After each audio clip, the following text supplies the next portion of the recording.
le marché africain. Comment équiper son usine? Aujourd'hui, on va parler rapidement d'un petit cas pratique.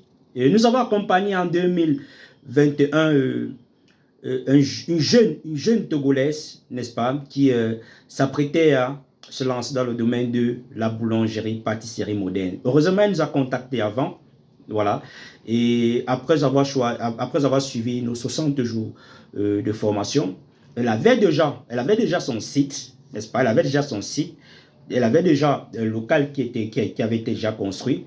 Tout ce qu'elle a fait, c'est modifier le plan, voilà, parce que quand vous faites une formation, on met à votre disposition un plan standard que nous avons défini pour vous qui va vous aider à mieux disposer les machines à l'usine pour utiliser l'espace de manière optimale. Donc, après la formation, elle a amorcé la phase équipement de son usine. Qu'est-ce qu'elle a fait? Elle a contacté des fournisseurs avec qui elle était déjà en relation. Elle a passé la commande d'un four, parce qu'on va s'intéresser au four, c'est de cette machine qu'il s'agit. Mais elle a commis une erreur, elle n'a pas respecté ce qu'on lui a dit pendant la formation. Quand vous passez la commande d'un appareil, AZ Boulangerie met à votre disposition un ingénieur, n'est-ce pas, qui va donner l'avis sur cet appareil, qui va émettre un avis sur cet appareil.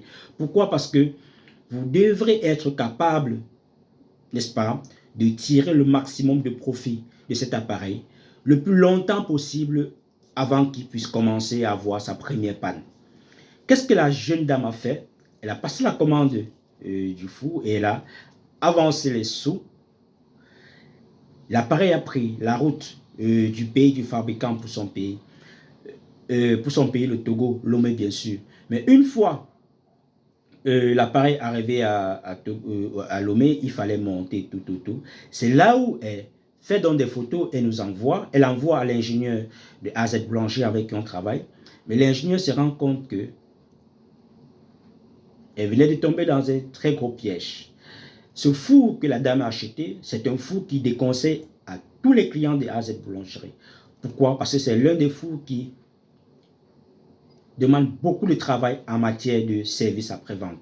Bref, c'est un fou. Lorsqu'il a une panne au niveau des commandes, ce qu'on fait, on est obligé de tropicaliser parce que ce four est extrêmement digital et on ne retrouve pas les pièces de rechange sur le territoire. Donc, à la première panne, dès que la première panne survient au niveau des commandes, on déconnecte totalement, n'est-ce pas, et on tropicalise le tableau des commandes pour qu'on puisse l'utiliser ici de manière simple.